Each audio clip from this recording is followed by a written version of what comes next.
Hi, my name is Tom Perez, and my white cane means everything to me.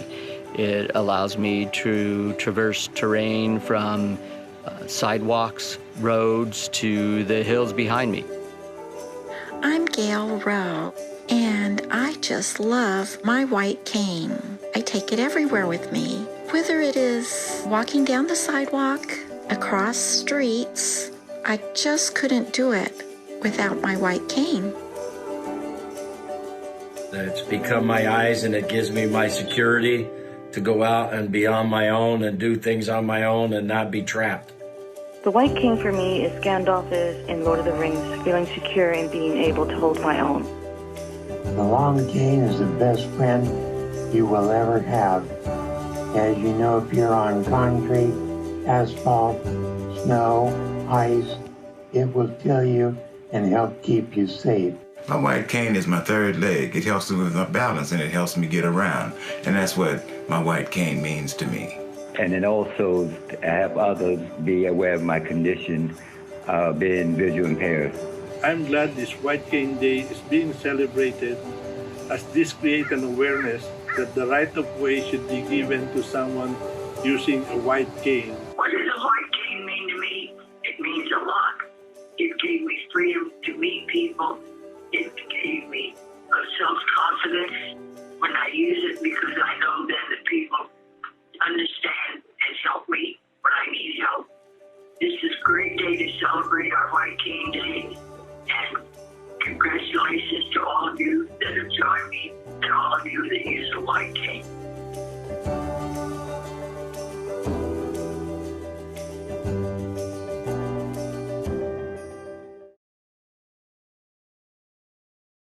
Low vision is really a lot of different things. The most common way to define it would be to say that it's vision that's not adequate for a person's needs. I got 10 after 5. That might mean different levels for different people. I think. One good example is the man sitting on the park bench reading a newspaper, but he's got a white cane next to him. Well, if he can read the newspaper with no glasses, why should he need a white cane? Well, he may just have very, very small visual fields, and so he may have a big enough field to read, but he may not be able to walk around the street without harming himself without the aid of that cane. I need you to come all the way up in there with your forehead. Good. The diseases that cause low vision, the most common one we see here is macular degeneration. We see several patients with glaucoma, end-stage glaucoma, where their visual field is severely limited. Retinitis pigmentosa is the leading cause of hereditary blindness in this country. That's another common one. In children, we see a lot of albinism. Diabetic retinopathy is another very common cause of vision loss. Mary's condition is age-related macular degeneration. It's a retinal disease, so that means it affects the very back part of the eye. The retina is to the eye what film is to a camera, so the retina captures the light and makes an image so that the brain can interpret it. And in a lot of people, in their older years, they develop a degeneration of that central area that's responsible for your fine, detailed central vision. And that creates a large scar back there.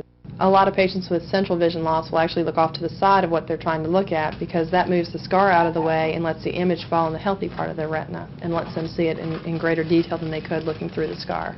My very first low vision patient when I was a student wouldn't look at me, and I kept telling her, but the chart's over here, and she's like, but I can't see it if it's over there. And so that was my first experience with people who do what we call eccentric viewing. So they use their healthiest part of their retina to look, even though it's not the part we normally would use, and so that gives you the impression that they're not looking at you when they really are. Mary has that little circular lens on, and that's another form of a microscope that we've applied to her regular glasses so she wouldn't have to change pairs all the time. We sent her home with a loaner telescope to try at home to see how that would work, and it was one that focused far away and up close. And then we sent her home with a bunch of tips about how important lighting is and how important good contrast is. If you're having difficulty seeing things, the last thing you want to try to see is a whole bunch of white things sitting on top of each other.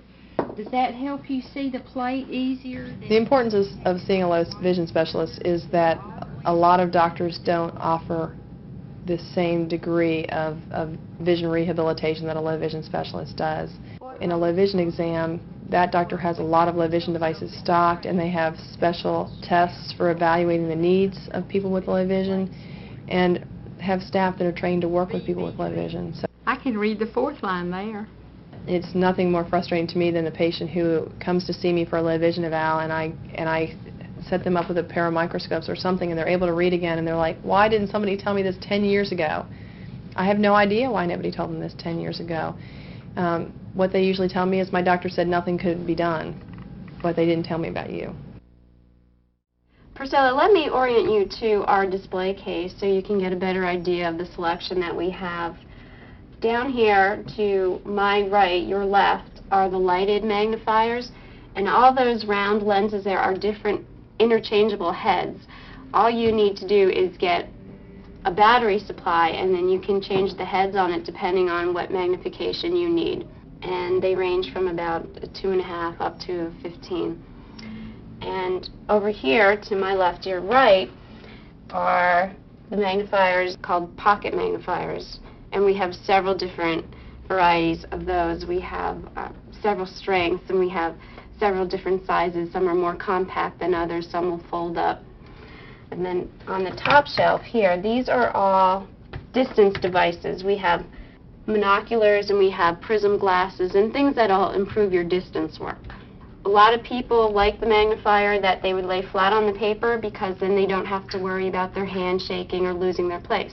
So you can either look at it like this by bending over, or what a lot of people do is they'll fold the paper over and hold it up. Oh, that's nice. Yeah. That one I works like pretty that. well? Mm-hmm. Okay. This is good. Okay. And with this magnifier, the screen tilts a little bit to make it easier for you to read at different angles. Okay. Okay. And this the same way. You can either look at it while the paper's down on the surface, or you can hold it up to you. Oh, the light comes through. Mm-hmm. Oh, this is good. Yeah, this is nice. Okay. This is a stronger magnifier, and you can hold it up in focus to where it's best for you. Oh, this is good. So I can take this to the restaurant? Mm-hmm. A lot of people take those and read their menus with them. Oh, this is nice. I like this. Okay. What about for distance? For distance? Yeah. Okay. For distance viewing, this is called a monocular. Basically, it's a small version of a telescope. So by turning it either to the left or the right, you can focus it. So if you want to, you can look out the window or look towards the back of the room and see if it can help you with distance. Okay, does that bring the images in clearer to you? Now that type of device you can get mounted into glasses frames so that you can still use your hands. A lot of people will use that when they use their computer at work, or if they're at home and they want to watch television, or if they're at a sporting event. That way they have their hands free. A lot of times people have several different magnifiers for what they're going to be doing. You may need a certain one for at work, but you prefer a different one when you get home. Mm-hmm. So unfortunately there's not the all-in-one magnifier that people can use for every occasion. Mrs. Brooks, let me show you our cutting board. Okay. Right now we have two sides to it. For a low vision person such as yourself, the black side against the light background would probably be better for you. I agree with you, and I need one of these. Okay. Okay. All right, let's move on to the stove. Mm-hmm. Our stove is marked with high marks, which makes a bump on the top. You should be able to feel a bump on it. Oh, I do. Okay. Now we're going to turn the stove on. All right, so we'll turn the burner on. Okay, if you feel where the position of the knob is now, it should be at 9 o'clock. It is. Okay. Now let's keep turning it. All right. You can feel At medium 6 flame. now. Okay, that's 6 o'clock. Okay. Also, I'd like to show you our oven mitts, our long oven mitts. Okay. We have to usually encourage people to use 2, especially if you're going to be taking something in and out of the oven. Oh, good Right. idea. Protects your arms all the way up to the elbow. Yeah. Put our oven mitts back on top of the microwave. I'd also like to show you our cabinet and how we've organized it. We've arranged our canned goods on the second shelf according to the types of things that there are.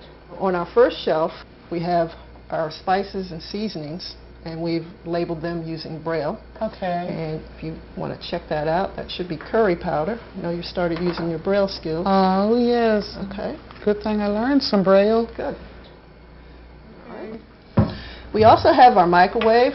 Okay. And this is a very simple microwave. It has a dial to the left and labeled at certain points with the high marks. You can turn it on. Go ahead and turn it up to 2. Okay.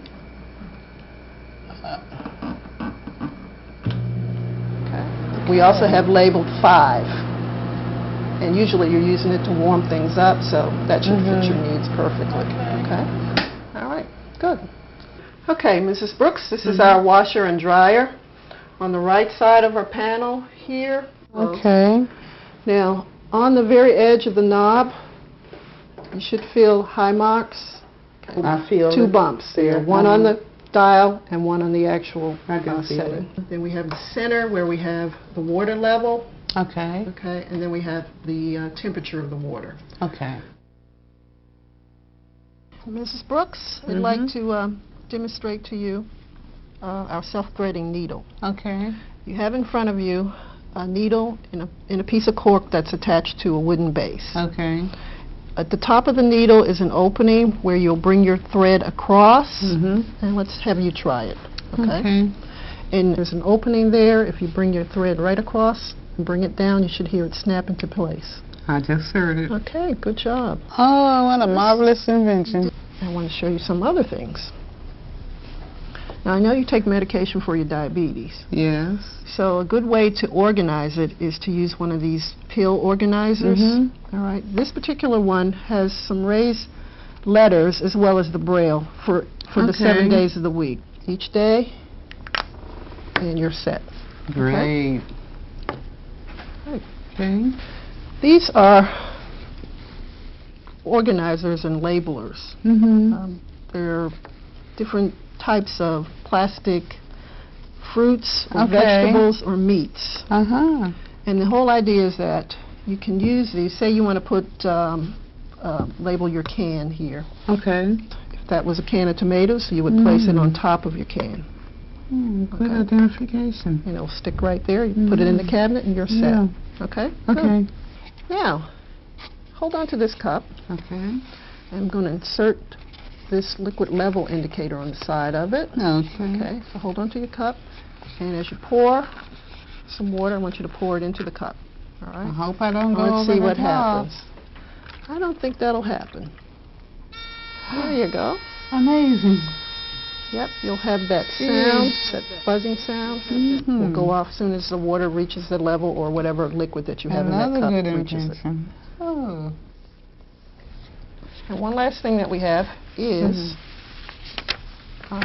large print checks, also with the raised lines. Oh, okay. So you can have both opportunities for somebody with low vision like yourself. So you can go ahead and fill that check out. Well, let's see. I believe today is the 6th. 99. And I'll make it out to myself. So just write me a check for $1 million. Oh, I wrote it to myself. I'm sorry. Oh, okay. Went too fast. 1 million coming up first. 1 million. Okay. Good. Good job.